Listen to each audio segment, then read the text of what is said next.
Bienvenue dans Itrema, la chronique littéraire de l'UFA, l'Union des familles laïques. Itrema, une émission animée par Philippe Foussier et présentée par Emmanuel Billier-Gauthier. Aujourd'hui, exceptionnellement, dans notre épisode 9, Philippe, vous allez nous parler de deux ouvrages, à savoir celui d'Aline Girard, intitulé « Enseigner le fait religieux à l'école, une erreur politique », et le livre de Najwa El Haïté, « Laïcité et République, considérations sur la République française ». Bonjour Emmanuel, oui en effet, deux ouvrages. Alors on commence par celui d'Aline Girard, Enseigner le fait religieux à l'école, une erreur politique, point d'interrogation. En France, depuis 20 ans, que n'a-t-on entendu sur le sujet ? Le fait religieux ne serait pas enseigné à l'école. La laïcité scolaire interdirait aux élèves d'avoir accès à la culture religieuse. Ces assertions sont répétées à l'envi, le plus souvent d'un ton péremptoire. Le petit livre d'Aline Girard permet d'y voir un peu plus clair sur le sujet et de dégonfler quelques baudruches qui ont produit bien plus de brouillard que de savoir sur l'enseignement du fait religieux à l'école.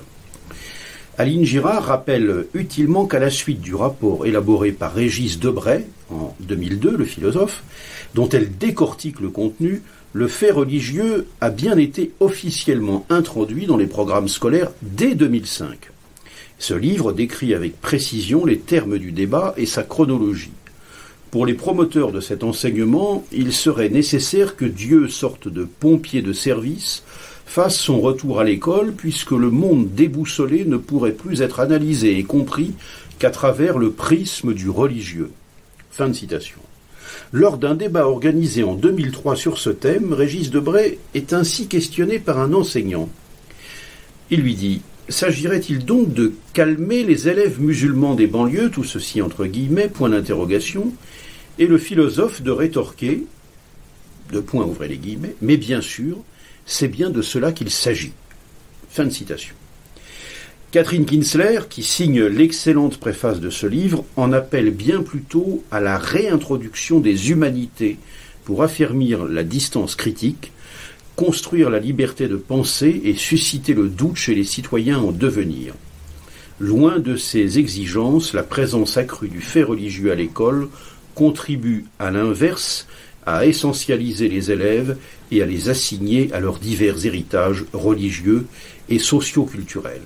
Voilà pour ce petit livre d'Aline Girard, préfacé par Catherine Kinsler, célèbre philosophe, « Enseigner le fait religieux à l'école, une erreur politique, point d'interrogation », paru il y a quelques semaines seulement aux éditions Minerve, 144 pages, 9,50 €. Merci Philippe. Et maintenant, notre deuxième partie consacrée à Najwa El Haïté, Laïcité et République, considérations sur la République française. Oui, alors celui-ci c'est un ouvrage d'une autre nature. Il est tiré d'une thèse de doctorat en droit public. La laïcité y est ici examinée comme double vecteur d'intégration des religions dans la République et de socialisation juridique dans cette même République.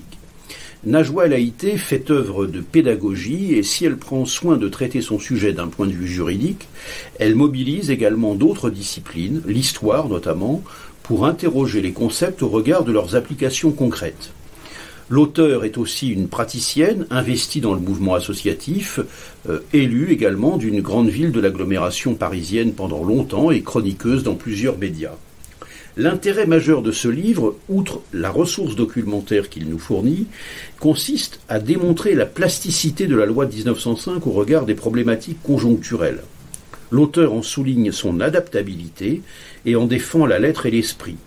Elle dénonce ainsi la double opération de ses adversaires ou des faux amis de la laïcité. D'extrême droite d'un côté, pour la dévoyer et en faire une arme contre l'islam, d'extrême gauche ou de tenants du modèle anglo-saxon de l'autre, pour développer le communautarisme, en tout cas dans une partie de ce spectre politique. Najwa El Haïté entend aussi relier le concept de laïcité à la République et à la citoyenneté. Il n'y a, dit-elle, de République que parce que ceux qui vivent ensemble sous un même gouvernement sont considérés par ce dernier et se considèrent comme des citoyens. Or, poursuit-elle, l'affaiblissement du sens civique des citoyens est aujourd'hui un grand danger pour la République. À cette question, elle ne prétend pas répondre seule. C'est probablement un sujet sur lequel les militants humanistes et laïcs pourraient se pencher sans délai s'il se considère évidemment toujours comme la conscience de la République, ce dont on ne doute pas.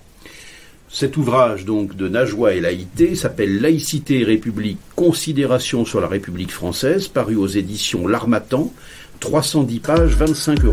Merci Philippe pour ces 2 chroniques à propos de 2 autrices. Et oui, une fois n'est pas coutume, Itrema numéro 9 est à présent terminé. Tous les épisodes, ainsi que ceux de Laikino, Laicidad et Scientia, sont bien sûr à retrouver sur ifal.org. Merci Philippe et je vous retrouve la semaine prochaine. À bientôt.